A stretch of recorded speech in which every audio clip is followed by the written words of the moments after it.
ಅಂಬಾ ಭವಾನಿ, ನಿನ್ನ ಆಶೀರ್ವಾದ ನಮ್ಮ ಮೇಲೆ ಸದಾ ಹೀಗೆ ಇರಲಮ್ಮ. ನೀನು ಕರುಣಾ ಬಂದು ಸಿಂಧು ನಮ್ಮ ಪಾಲಿನ ಭಾಗ್ಯ ದೇವರಮ್ಮ. ನೋಡು, ಹುಟ್ಟಿದಾಗಲೇ ತಂದೆ ತಾಯಿಯನ್ನು ಕಳೆದುಕೊಂಡ ಈ ಅನಾಥೆಗೆ ಸಕಲ ಐಶ್ವರ್ಯವನ್ನು ಕೊಟ್ಟು ಈ ಮನೆಯ ಒಡತಿಯನ್ನಾಗಿ ಮಾಡಿದೆ. ಅಷ್ಟೇ ಏಕೆ, ಮುತ್ತಿನಂತ ದೇವರಂತ ಗಂಡನನ್ನ ನನಗೆ ದಯಪಾಲಿಸಿದೆ. ಅನಾಥಳಾದ ನನಗೆ ಹೆತ್ತವರ ಪ್ರೀತಿಯನ್ನೇ ಕಾಣದಾಗಿದೆ. ಆದರೆ ಈ ಮನೆಯಲ್ಲಿ ಹೆತ್ತವರನ್ನೇ ಮರೆಸುವಂತ ನನ್ನ ಅತ್ತೆ ನನಗೆ ಕರುಣಿಸಿದೆ. ತಾಯಿ, ಈ ನಿನ್ನ ಆಶೀರ್ವಾದ ನಮ್ಮ ಮೇಲೆ ಸದಾ ಹೀಗೆ ಇರಲಿ ಎಂದು ನಿನ್ನಲ್ಲಿ ಕೈ ಮುಗಿದು ಬೇಡ್ಕೊ.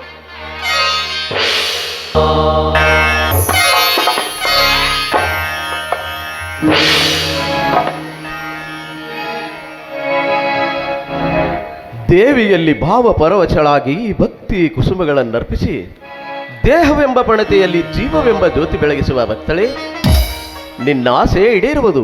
ಭಕ್ತಿ ನಿದ್ರೆಯಿಂದ ಎಚ್ಚರಾಗು. ನಿಜವಾಗ್ಲೂ ಭಾಗ್ಯಶಾಲಿ ನಾನು. ಯಾಕೆಂದ್ರೆ ಹುಟ್ಟಿದಾಗಲೇ ಅನಾಥಳಾದ ನನ್ನನ್ನು ಈ ಮನೆಗೆ ಕರೆದುಕೊಂಡು ಬಂದು ತುತ್ತು ಕೂಳು ಹಾಕಿ ದೊಡ್ಡಳನ್ನಾಗಿ ಮಾಡಿದ್ರಿ. ಆಮೇಲೆ ನನ್ನ ಕೊಳ್ಳಿಗೆ ತಾಳಿ ಕಟ್ಟಿ ಈ ಮನೆಯ ಒಡತಿಯನ್ನಾಗಿ ಮಾಡಿಸ್ಕೊಳ್ರಿ. ಅಂದಮೇಲೆ ನಿಜವಾಗ್ಲೂ ಭಾಗ್ಯಶಾಲಿ ನಾನೇ ಅಲ್ವಿಲ್ರಿ? ಸೋದರ ಮಾವನ ಮಗಳು, ಅದರಲ್ಲಿ ನನ್ನ ತಾಯಿಯ ಮೃದುವಾದ ಕರುಳು, ತನ್ನ ತವರಿನ ಕರುಳು ಬಳ್ಳಿಯ ಚಿಗುರು ಕುಡಿಯೊಡೆದು ಹಪ್ಪಿ ಆಸೆ ಎಂಬ ಅರಮನೆಯ ಹಂದರವೇರ್ಲೆಂದು ಹಾರೈಸಿದ ನನ್ನ ಹೆತ್ತವನ ಆಸೆ ಪೂರೈಸಿದೆ. ನನಗಿಂತಲೂ ನಮ್ಮಮ್ಮ ಅಂದ್ರೆ ನಿಮ್ಮತ್ತೆಯ ಹೃದಯ ಸಾಗರಗಿಂತಲೂ ವಿಶಾಲ. ನಿಜ ನಿಮ್ಮ ಮಾತು. ಅತ್ತೆಯ ಹೃದಯ ವಿಶಾಲ, ನಿಮ್ಮ ಮನಸ್ಸು ಕುಶಾಲ. ನೀವಿಬ್ರು ಬಾಳಬೇಕು 100 ಕಾಲ. ಹಾ ಹಾ, ನನಗೆ ಒಳಗಡೆ ಕೆಲಸ ಇದೆ, ನಾನು ಹೋಗ್ತೀನಿ. ಹಾಗಾದ್ರೆ ನಾನು ಹೊರಗೆ ಹೋಗ್ಲಾ? ಯಾಕ್ರಿ, ಏನಾಯ್ತು? ಯಾಕೆಂತ ಕೇಳ್ತೀಯಲ್ಲ, ಬುದ್ಧಿದ್ಯಾ ನಿನ್ಗೆ? ನಾನೇನ್ ಮಾಡಿದೆ ರೀ? ನೀನ್ ಮಾಡೋದೆಲ್ಲ ತಪ್ಪೆ. ನಾನು ತಪ್ಪು ಮಾಡಿದ್ನ? ಹೇಳಿ. ಅರ್ಧೆ ಅಲ್ಲಿ ನೋಡು. ಎಲ್ಲಿ? ಆ ಮೂಡಣದ ರವಿಯು ತಾನಾಡೆಲ್ಲ ಎಚ್ಚರಿಸಿ ಕಾಡು ಪ್ರಾಣಿಗಳನ್ನು ಬಿಡದೆ ಗೂಡಿನೊಳಗಿರುವ ಪಕ್ಷಿಗಳನ್ನು ರಕ್ಷಿಸಲು ನೆರವಾಗುತ್ತಿದ್ದನು. ಹಿಗ್ಗಿನಿಂದವನು ಮೊಗ್ಗರಳಿಸಿ ಕುಸುಮದ ರಸ ಹೀರಲು ಭ್ರಮರಕ್ಕೆ ಅನುವು ಮಾಡಿಕೊಡಲು ಹಂಬಲದಿ ಅಂಬರವೇರಿ ಕೆಂಬಣ್ಣದ ಕಿರಣಗಳ ನಗೆ ಚೆಲ್ಲಿ ಆ ದಿನಕರನು ನಲಿಯುತ್ತಲಿ ಬರುವಾಗ ನಲ್ಲೆಯ ಸುಮಕೋಮಲವಾದ ಸುಮಧುರ ಕಂಠದ ಸುಪ್ರಭಾತ ಕೇಳಲು ಈ ರಸಿಕನ ಹೃದಯ ಹಸಿದು ನಿಂತಿರುವಾಗ ನೀನು ಒಳಗೆ ಹೋಗುವುದು ತಪ್ಪಲ್ಲವೇ? ನಿಮ್ಮ ಜೊತೆ ಹಾಡುತ್ತಾ ಇಲ್ಲೇ ಕುಳಿತುಬಿಟ್ರೆ ಆ ಸಮಯಕ್ಕೆ ಅತ್ತೆ ಬಂದ್ರೆ ಮುಗುದೇ ಹೋಯ್ತು. ಏನ್ ಮಾಡ್ತೀರಾ? ಅತ್ತೆ ನೋಡಿದರೆ ಮತ್ತೆ ಮತ್ತೆ ಹಾಡಿ ಅಂತಾಳೆ. ಏನ್ರಿ ನಿಮ್ಮ ಮಾತು? ನೋಡು, ಹೇಳಿ. ನಿನಗೆ ಕೋಪ ಬಂದ್ರೆ ಅದೇ ನಿನ್ನ ಈ ಸುಂದರ ಮುಖ ನೋಡಲು ನನಗಿಷ್ಟ. ಈ ಸುಂದರಿಯ ಮುಖದಲ್ಲಿ ಆ ಚಂದಿರನ ಬೆಳಕು, ನಯನಗಳೇ 100 ತಾರೆಗಳ ಸಂಗಮದ ಹೊಳಪು.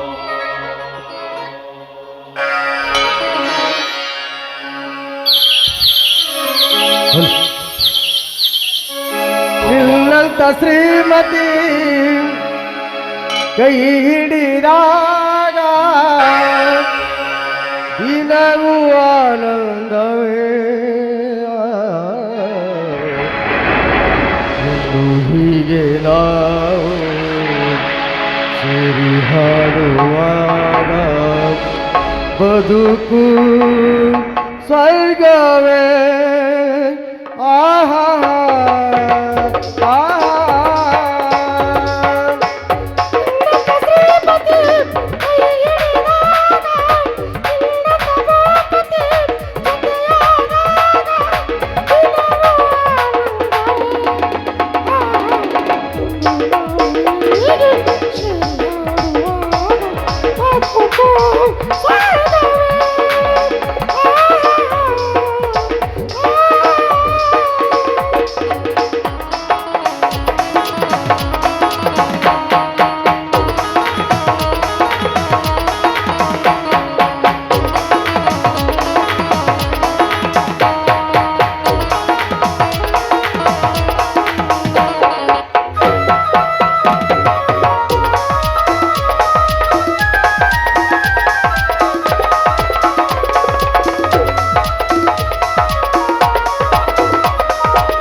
ನಿನ್ನ ಸಿಹಿಯು ನಡೆಯುವ ಹಾದಿ ಹೂವಿನ ಹಾದಿಯು ಆಹ ಆಹ ಆ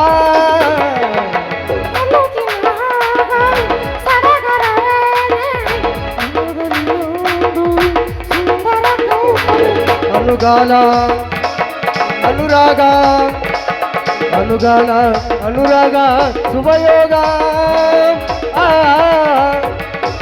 ಆ ನಿನ್ನಂತ ಶ್ರೀಮತಿ ಕೈ ಹಿಡಿದಾಗ ನಿನ್ನಂತ ಗುಣವತಿ ಜೊತೆಯಾದಾಗ ದಿನವೂ ಆನಂದವೇ ಒಂದು ಹೀಗೆ ನಾವು ಸೇರಿ ಹಾಡುವಾಗ ಬದುಕು ಸ್ವರ್ಗವೇ ಆಹಾ ಆ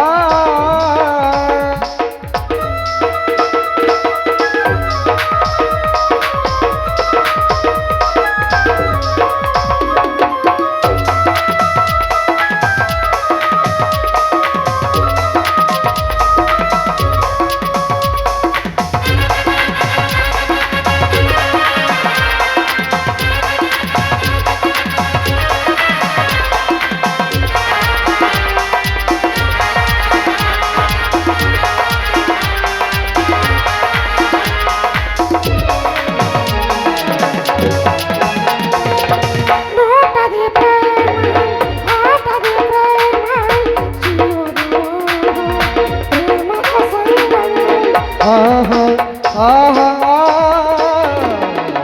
ಮಾಸಗಳೆಲ್ಲ ಹೊಸ ಮಧು ವಾಸನೆ ರಾತ್ರಿಗಳೆಲ್ಲ ಮೊದಲನೇ ರಾತ್ರಿ ದಿನವೆಲ್ಲ ಸಂತೋಷ ದಿನವೆಲ್ಲ ಸಂತೋಷ ಸಂಗೀತ ಆ ಆ ನಿನ್ನಂತ ಗುಣವತಿ ಜೊತೆಯಾದಾಗ ನಿನ್ನಂತ ಶ್ರೀಪತಿ ಜೊತೆಯಾದಾಗ ದಿನವೂ ಆನಂದವೇ ಎಂದು ನಾವು ಹೀಗೆ ಸೇರಿ ಹಾಡುವಾಗ ಬದುಕು ಸ್ವರ್ಗವೇ ಆಹಾ ಲಾ ಲಾ ಲಾ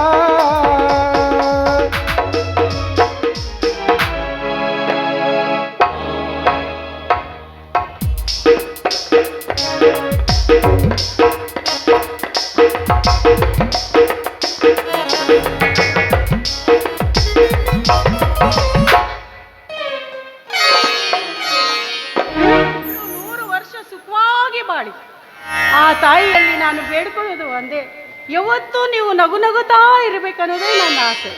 ಅದು ಏನೇ ಇರಲಪ್ಪ, ಈ ವರ್ಷ ತುಂಬುದ್ರೊಳಗೆ ಒಂದು ಮಗುವನ್ನು ಜನಿಸಿ ಈ ಮನೆತನಕ್ಕೆ ಹೊಸ ಬೆಳಕನ್ನು ಬರಲಿ.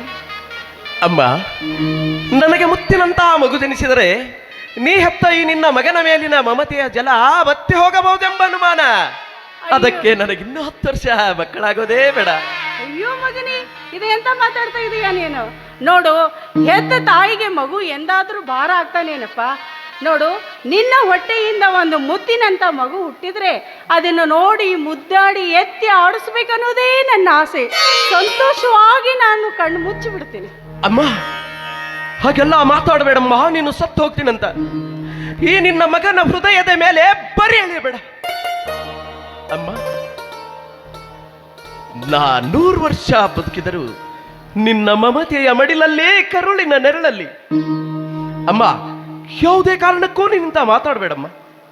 ಮಗನೇ, ನಾನೀಗ ಬತ್ತೋದ ಮರ ಇದ್ದಾಗ. ನೋಡು, ನಾನು 25 ವರ್ಷ ಆಯಿತು ನಿಮ್ಮ ತಂದೆ ತೀರ್ಕೊಂಡು. ಈ ನಿನ್ನ ಮುದ್ದು ಮುಖ ನೋಡಿ ಜೀವನ ಸಾಗಿಸ್ತಾ ಇದ್ದೀನಿ. ಅಲ್ಲಪ್ಪ, ನೀನು ತಪ್ಪಲಿ ಅಂತ ನಿನ್ನ ಮನಸ್ಸಿಗೆ ನೋವು ಆಗಬಾರ್ದಂತ ಹೇಳಿ ಆ ನೋವು ಎಂದೂ ನಿನ್ನಲ್ಲಿ ನಾನು ನೋಡಿಲ್ಲ. ತಾಯಿಯೂ ನಾನೇ, ತಂದೆಯೂ ನಾನೇ. ನಿನ್ನನ್ನು ಇಷ್ಟು ಎತ್ತರಕ್ಕೆ ಬೆಳೆಸಿಬಿಟ್ಟಿದ್ದೀನಿ. ನೋಡಪ್ಪ, ಇಷ್ಟೆಲ್ಲ ಸಂಪತ್ತು ನಿನ್ನ ತಾತ ಮುತ್ತಾತ ಗಳಿಸಿಟ್ಟಿದ್ದಾರೆ.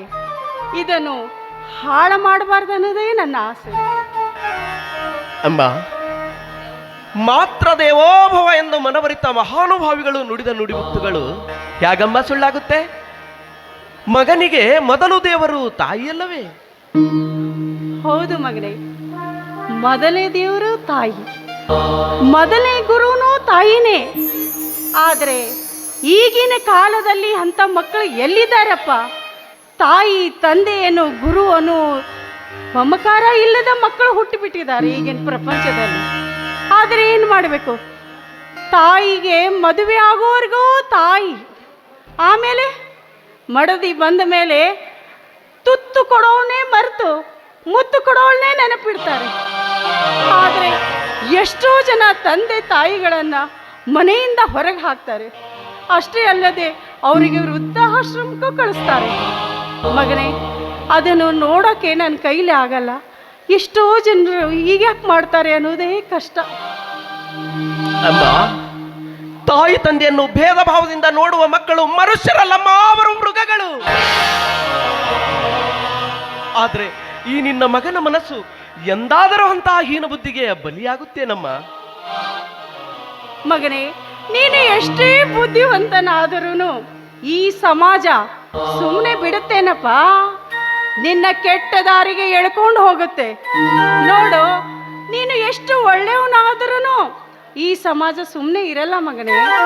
ನಿನ್ನ ಕೆಟ್ಟ ಕರ್ಮಕ್ಕೆ ಮುಳುಗಿಸ್ಬಿಡುತ್ತೆ. ಅಮ್ಮ, ಧರ್ಮ ನಂಬಿದವನು ಕೆಟ್ಟ ಕರ್ಮದ ದಾರಿಗೆಂದೂ ಕಾಲಿಡುವುದಿಲ್ಲ.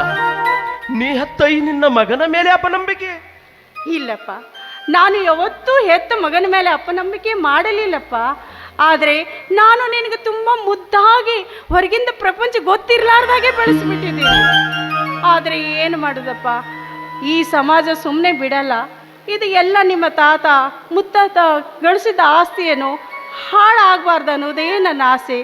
ರಂಡು ಮುಂಡಿ ಮಗ ರಾಜ್ಕುಮಾರ ಆದಂತ ಈ ಸಮಾಜ ನನಗೆ ಚುಚ್ಚಿ ಮಾತಾಡಬಾರ್ದಪ್ಪ. ಅಮ್ಮ,